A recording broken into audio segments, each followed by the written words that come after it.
우리는 2026년 한 해를 시작을 하고 있습니다. 한 해를 시작하는 1월, 우리는 저마다의 기대와 계획을 안고서 새해를 다 맞이를 하였습니다.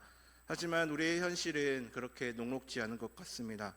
어떤 분은 작년부터 이어진 문제들이 여전히 해결이 되지 않은 채 올해도 같은 자리를 맴돌고 있는 분들도 계실 것입니다.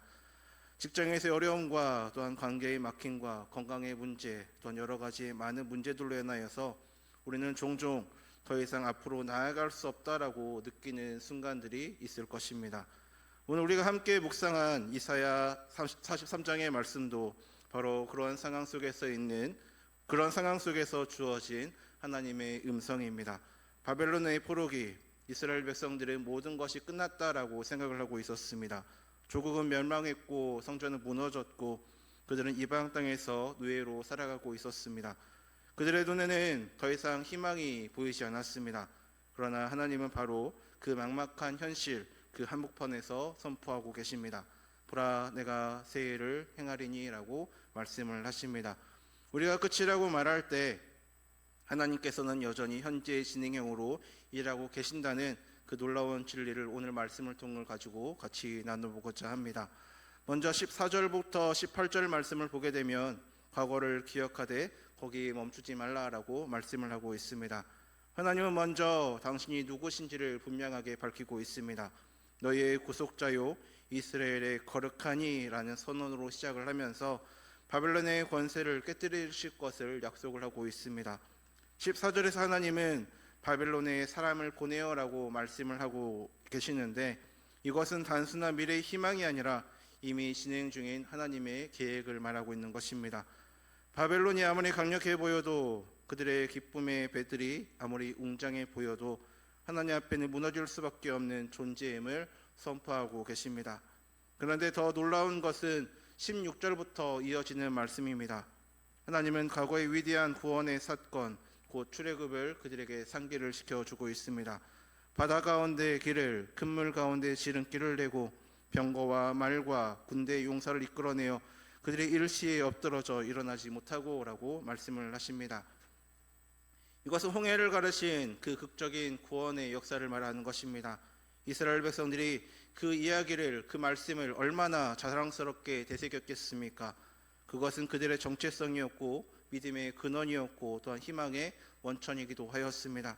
그런데 18절에서 하나님은 또한 예상치 못하는 말씀을 하십니다. 너희는 이전 일을 기억하지 말며 옛날 일을 생각하지 말라 말씀을 하십니다. 과연 이 말씀이 과거를 완전히 잊어버리라는 그런 뜻이겠습니까? 전혀 그렇지 않습니다. 하나님은 과거의 구원을 무의미하게 여기시는 것이 아니라 과거에만 머물러 있지 말라고 그들에게 말씀을 하고 계시는 것입니다. 우리는 종종 과거의 영광이나 과거의 상처를 붙잡혀 현재를 제대로 살아가지 못할 때가 있습니다. 그때는 좋았는데, 예전에는 이랬는데 라고 하면서 과거를 그리워하거나 반대는 그때 그 일만 없었더라면 또는 그 실수 때문에 내 인생이라고 하면서 과거의 상처에 갇혀 있을 때가 있습니다. 한번 생각을 해보겠습니다. 바벨론의 이스라엘 백성들은 매일 밤 조부모 세대로부터 출애굽의 이야기를 들으며 자랐을 것입니다. 우리 조상들은 애굽의 노예였지만 하나님께서 홍해를 가르시고 구원하셨단다. 그 이야기는 그들에게 위로가 되었지만 동시에 그들에게 또한 질문도 만들어냈을 것입니다. 그런데 왜 지금은 아무 일도 일어나지 않을까? 하나님은 왜 그때만 일하셨을까라는 질문이 그들 가운데 생겼을 것입니다. 과거의 영광이 오히려 현재의 절망을 더욱더 깊게 만들 수도 있습니다. 우리의 신앙생활에도 이러한 유혹들이 있습니다. 예전에 은혜 받았을 때는, 처음 믿었을 때의 그 감격이라고 하면서 과거의 영적 체험에만 머물러 있다면 지금 하나님께서 일하시는 것을 놓칠 수도 있을 것입니다.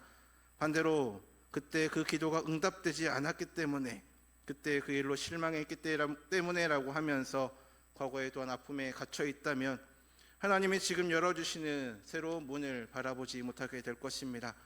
하나님은 오늘 우리에게도 말씀하십니다.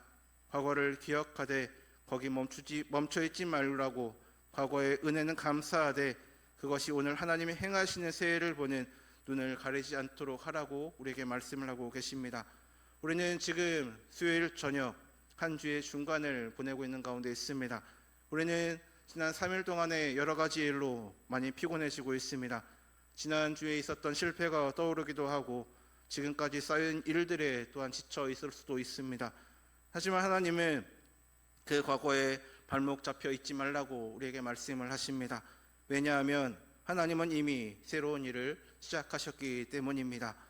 두 번째는 19절부터 20절 말씀을 보면 하나님은 지금 새 일을 행하신다라고 말씀을 하고 계십니다.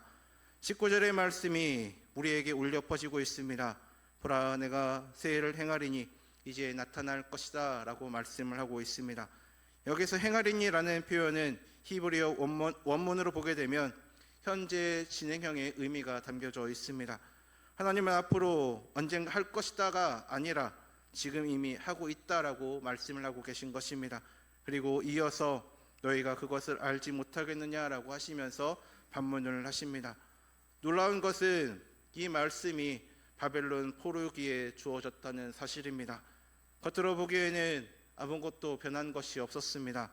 여전히 그들은 포로였고 여전히 바벨론은 강력했으며 예루살렘은 폐허였습니다. 그런데 하나님은 내가 지금 새 일을 하고 있다라고 선포를 하고 계십니다. 우리 눈에는 보이지 않지만 하나님의 차원에서는 이미 새로운 역사가 진행이 되고 있는 것입니다. 이어서 하나님께서는 구체적으로 말씀을 하고 계십니다. 내가 광야의 길을 사막에 강을 내리니라고 말씀을 하고 있습니다. 출애굽 때는 홍해의 바다를 가르셨다면 이제는 광야의 길을 내시고 사막에 강을 만드신다라고 말씀을 하고 있습니다. 바벨론에서 예루살렘으로 돌아가는 길은 험난한 광야의 길을 지나야만 했습니다. 길도 없고 물이 없는 그곳을 과연 어떻게 통과할 수 있겠습니까? 하지만 하나님은 그 불가능해 보이는 곳에 길을 내시고 생명수가 흐르게 하시겠다라고 약속을 하고 있습니다. 광야의 길을 내신다라는 표현을 한번 생각을 해보겠습니다. 광야는 정의상 길이 없는 곳입니다. 모래바람에 발자국이 사라지고 표지판이 설 수 없으며 방향을 잃기가 쉬운 곳이 바로 광야입니다. 그런데 하나님은 바로 그곳에 길을 내신다라고 지금 말씀하고 계십니다. 이것은 단순히 물리적인 도로를 의미하는 것이 아닙니다. 길이 없어 보이는 곳, 방법이 보이지 않는 상황, 어디를 보아도 출구가 없어 보이는 현실 속에서 하나님이 길을 만드신다라는 뜻입니다. 우리 중에도 지금 광야를 지나는 분들이 계실 것입니다. 이직을 해야 하는데 그 이직의 길이 보이지 않는 직장인, 관계가 회복될 가능성이 보이지 않는 또한 그런 여러 가지의 관계, 또한 치료의 길이 막막한 질병과 또한 해결책이 보이지 않는 많은 어려움들과 우리는 길을 찾으려 애쓰고 있지만 광야는 여전히 광야처럼 느껴질 때가 있습니다. 바로 그때 하나님께서 말씀하고 계십니다. 내가 지금 길을 내겠다라고 말씀하십니다. 더 놀라운 것은 사막에 강을 내신다라는 약속입니다. 사막에서 가장 절실한 것이 무엇이겠습니까? 다른 것이 아니라 물입니다. 생명이 유지되려면 물이 필요합니다. 그런데 사막은 정의상 물이 없는 곳을 말합니다. 하나님은 이처럼 불가능한 곳에 생명수를 흐르게 해주시겠다라고 약속하고 계십니다. 우리의 삶에도 영적으로 메마른 시간들이 있습니다. 기도에도 하늘이 막힌 것 같고 말씀을 읽어도 마음에 와닿지 않으며 예배를 드려도 형식적으로만 느껴지는 그런 시간들이 우리 가운데 있습니다. 그때 하나님은 우리의 영혼의 사막에 생수의 강물을 만들어 주신다라고 약속하고 계신 것입니다. 이어서 20절의 말씀은 더욱더 아름답게 말하고 있습니다. 장차 들짐승 곧 승냥이와 타조도 나를 존경할 것은 내가 광야의 물을 사막의 강들을 내어 내 백성 내가 택한 자에게 마시게 할 것입니다 라고 말씀하십니다. 하나님의 새 일은 너무나도 놀라워서 짐승들조차 하나님을 존경하게 될 것이라는 표현의 말씀입니다. 불모지였던 곳에 생명이 넘치고 막혔던 곳에 길이 열리고 죽음의 땅이었던 곳에 생수가 흐르는 역사를 하나님께서 행하신다라는 것입니다. 성도 여러분, 우리의 삶에도 광야와 같은 시간들이 있습니다. 아무리 노력해도 앞으로 나아가지 못하는 것 같고 아무리 기도해도 응답이 없는 것 같고 모든 문이 닫혀 있는 것처럼 느껴지는 그런 순간들이 있습니다. 바로 그 광야 한복판에서 하나님은 말씀하십니다. 내가 지금 길을 내고 있다. 내가 지금 강을 만들고 있다. 내 눈에 보이지 않는다라고 해서 내가 일하지 않는 것은 아니다라고 말씀하고 있습니다. 하나님의 시간표는 우리의 시간표와 다릅니다. 우리가 이제 끝이다라고 말을 하고 포기하려고 할 때 하나님은 이제 시작이다라고 말씀하고 계십니다. 우리가 더 이상 소용없다라고 포기할 때 하나님은 보라 새해를 행하겠다라고 우리에게 선포하고 계십니다. 중요한 것은 우리가 그것을 보는 눈을 가지는 것입니다. 하나님은 너희가 그것을 알지 못하느냐라고 물으십니다. 믿음의 눈으로 보게 되면 지금 이 순간에도 하나님께서 우리의 삶 가운데서 또 우리 교회 가운데에서 우리의 가정과 일터 가운데서 새해를 행하고 계시는 분이십니다. 마지막 세 번째는 21절 말씀을 보게 되면 찬양으로 응답하는 백성들의 모습을 볼 수가 있습니다. 21절에서 하나님은 당신의 백성을 향한 궁극적인 목적을 밝히고 있습니다. 이 백성은 내가 나를 위하여 지었나니 나를 찬송하게 하려 함이다 라고 말하고 있습니다. 하나님이 광야에서 길을 내시고 사막에 강을 만드시며 바벨론의 포로에서 우리를 구원하신 이유가 어디에 있겠습니까? 우리로 하여금 하나님을 찬양하기 위해서입니다. 나를 위하여 지었다라는 표현이 우리에게 주는 의미가 있습니다. 우리는 우연히 존재한 것이 아니라 하나님의 목적 가운데 창조가 되었다라는 것입니다. 그리고 그 목적은 바로 하나님을 찬송하는 것입니다. 찬양은 단지 노래를 부르는 행위가 아니라 하나님이 누구시며 무엇을 행하셨는지를 선포하는 삶을 말하는 것입니다. 바벨론의 포로 시절 이스라엘 백성들은 찬양할 수 없었습니다. 시편 137편은 그들의 비탄을 이렇게 기록하고 있습니다.